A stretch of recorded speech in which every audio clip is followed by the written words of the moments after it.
Fate.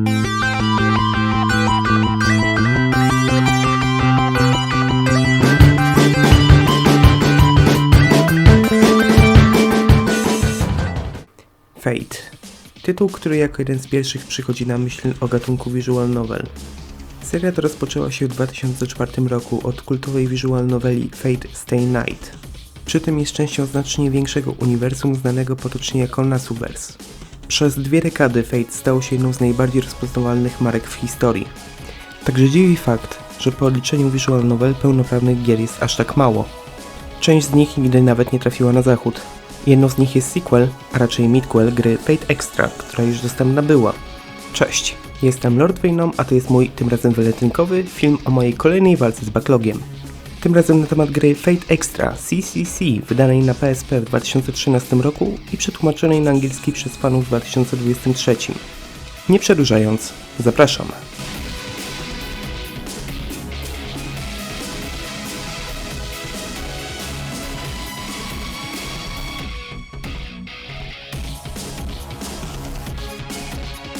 Na początek krótka odpowiedź na pytanie, czemu Fate Extra CCC nie zostało zlokalizowane na angielski?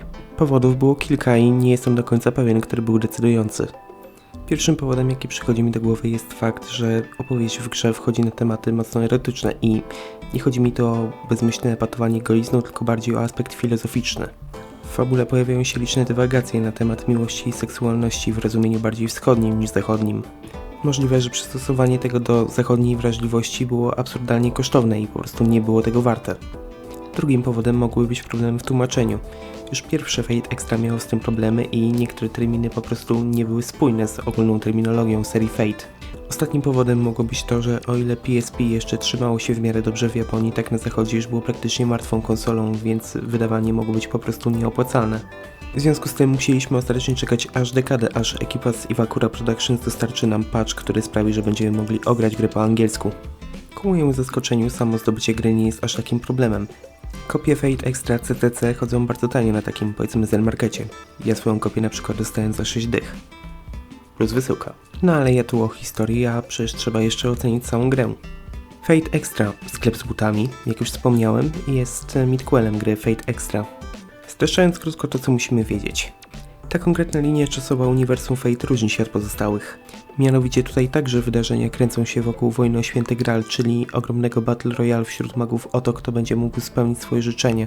Jednakże w tym przypadku walki nie rozgrywają się na terenie realnego świata, a superkomputera Mooncell, który znajduje się na Księżycu.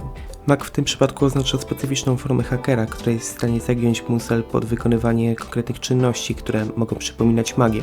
Jako że Mooncell zapisuje w sobie wizerunki oraz osobowości bohaterów oraz legend, każdy z magów dostaje do dyspozycji sługę pod postacią takiego bohatera, który będzie walczył w ich imieniu.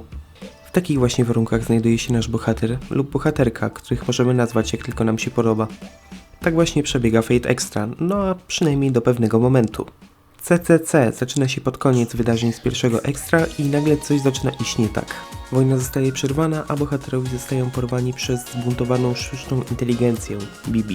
Ta więzi ich na ciemnej stronie Księżyca, gdzie ani nie są w stanie wyjść, ani kontynuować wojnę. Jedynym wyjściem jest Sakura Dungeon. Ogromny, 20-piętrowy labirynt przepełniony strażnikami oraz niebezpieczeństwami. Pozostali przy życiu magowie łączą siły, aby móc uciec wspólnie i kontynuować wojnę.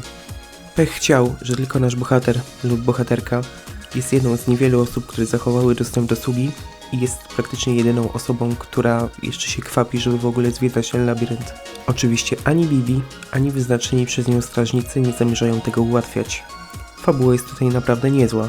Nie brakuje zwrotów akcji, napięć, intryg oraz mrugnięć okien do fanów Fate. Trzeba jednak się nastawić na dużą ilość czytania. O ile te ważniejsze dialogi są udźwiękowione, tak zdecydowana większość w grze jest przekazywana w formie visual noveli. Oznacza to, że będziemy czytać dużo i często. Dzięki temu zrozumiemy, co się dzieje i podejmiemy właściwą decyzję podczas sytuacji, w których w ogóle dostaniemy wybór. Bo to jest właśnie jedna z nowości względem oryginału. Dostaniemy tutaj kilka decyzji, które możemy podjąć i które mogą doprowadzić do śmierci naszej postaci, jeśli wybierzemy źle. Decyzje te mogą się pojawić w najmniej oczekiwanych miejscach, więc trzeba cały czas mieć się na baczności. Są jednak też inne decyzje, które wpłyną na to, jak przebiega ogólnie cała opowieść. Pierwszą i najważniejszą jest wybór naszego sługi na sam początek gry. Tak jak w pierwszym Fate Extra mamy do wyboru Saber, Archera oraz Caster. Oraz nowość, Gilgamesha. Sługę tak potężnego, że nie podchodzi pod żadną klasę. Wybór nie wpływa tylko na dialogi i wygląd naszego sługi, ale także na poziom trudności całej gry. Używając Saber będziecie w stanie przejść całą grę na zwykłych atakach. Archer jest średni ze wszystkiego i żeby wygrać nim trzeba będzie wykorzystywać cały arsenał. Granie jako caster z kolei kładzie znacznie większy nacisk na wykorzystywanie zdolności i leczenie się. Gilgamesz z kolei jest świetny ze wszystkiego, a jego Noble Phantasm, czyli ostryczny atak jest tak potężny, że zabija wszystko jednym ciosem. To znaczy, pod warunkiem, że wytrzymamy na tyle długo, by go użyć. Biorąc pod uwagę, że w grze istnieją 2 główne ścieżki fabularne oraz 4 różne postaci, które, dość mocno zmieniają te ścieżki, to mamy w sumie 8 zakończeń. Pojedyncze przejście zajęło mi aż 30 godzin, więc jeśli ktoś będzie chciał wycisnąć z gry wszystko, to spędzi w CTC masę czasu. Tyle o fabule. A co z całą rozgrywką? System walki opiera się tu na tych samych zasadach, co gra w papier, kamień, nożyce, tylko że z dodatkowymi etapami. Otóż tutaj nasz sługa może wykonywać atak, przełamanie oraz gardę. Atak pokonuje przełamanie, przełamanie pokonuje gardę, z kolei garda pokonuje atak. Proste, prawda? Walka rozgrywa się w systemie turowym i zawsze na początku każdej tury wybieramy 6 akcji, jakie ma wykonać nasza postać. Po prawej stronie ekranu z kolei możemy zobaczyć pattern naszego przeciwnika, który wskaże nam przynajmniej część ataków, jakie on wykona. Jeśli poprawnie zareagujemy na 3 akcje przeciwnika z rzędu, to dostaniemy jedną bonusową, która jest potężniejsza od pozostałych i przeciwnik nie jest w stanie na nią zareagować. Czyli poprawna reakcja na wszystkie 6 akcji daje nam w sumie 8 ataków, które nie tylko sprawią, że my nie otrzymamy obrażeń, ale także, że przeciwnik oberwie jeszcze mocniej. Sprawy komplikują dodatkowo zdolności, jakie postaci po obu stronach mogą wykorzystywać w strategicznym momencie. Na zdolność nie da się zareagować w sposób, który nie przerwie nam serii, więc trzeba brać to pod uwagę. Do tego nasza postać jest w stanie rzucać czary zależne od używanego w danej chwili ekwipunku, dzięki czemu jest w stanie pomóc sługusowi w walce. A jeśli będziemy chcieli utrzymać odpowiedni poziom postaci, to będziemy musieli walczyć często z losowymi przeciwnikami na poszczególnych piętrach. O ile sami przeciwnicy nie są zbyt zróżnicowani i bardzo często będziemy trafiać na ich reskinę, takich patterny już są. Na szczęście im częściej walczymy z danym typem przeciwnika, tym więcej patternów nam się pojawia po prawej stronie. To aplikuje się tylko do zwykłych przeciwników, a nie do bossów. Oczywiście wykonując zadania poboczne oraz odpowiednie linie dialogowe, będziemy w stanie dowiedzieć się więcej o niektórych bossach, przez co będzie nam trochę łatwiej, ale nigdy nie jesteśmy w stanie zmarginalizować zagrożenia z ich strony. Gra jest o wiele łatwiejsza od pierwszego Fate Extra, co nie zmienia faktu, że szczególnie na końcu potrafi być bardzo brutalna i po prostu nie wypacza błędów, jeśli nie nauczyliśmy się podstaw. Kluczem do przejścia całej gry są cierpliwość, uwaga i zapamiętywanie. Teraz może chwilę o wizualiach. Modele postaci jak na standardy PSP niestety nie powalają, ale przynajmniej nie odbiegają za bardzo od portretów dialogowych. Te z kolei są godne serii Fate. Co do samych lokacji z kolei zauważyłem wielki skok jakościowy względem Fate Extra. Nasz główny hub, stara szkoła, jest klimatyczny, no i bardzo miło się na niego patrzy przez większość czasu. Piętra labiryntu z kolei nie są w połowie tak puste jak w poprzedniej części. Znajdują się tam liczne struktury, które mają o wiele więcej detali, a zarazem są tematyczne i, odpowiadają bardziej poszczególnym strażnikom na danym piętrze. Z kolei też, kiedy na danych piętrach znajdują się ukryte przejścia, to są o wiele lepiej zamaskowane niż w poprzedniej części. Teraz może chwila o muzyce, bo mamy tutaj do czynienia z prawdziwym dziełem sztuki.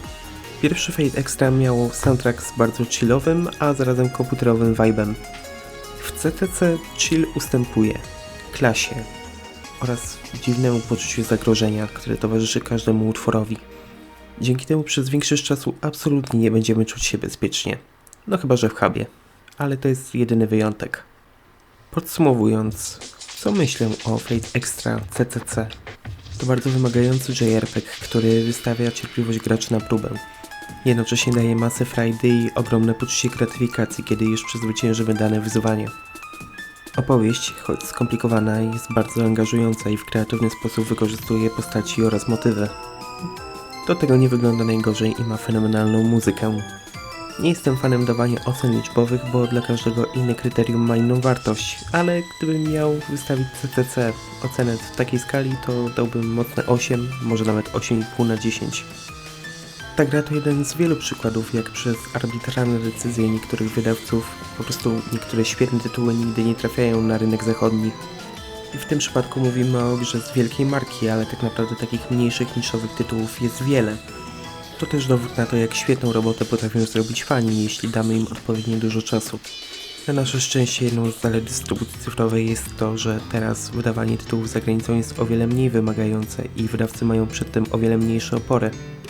A jeśli chodzi o samego Fate'a, to dostaniemy w tym roku o jedną grę więcej, ponieważ pierwszy Fate Extra doczeka się remake'u o tytule Fate Extra Record. Gra tym razem wyjdzie na duże konsole i z tego co widzę wprowadzi ogromne zmiany względem oryginału.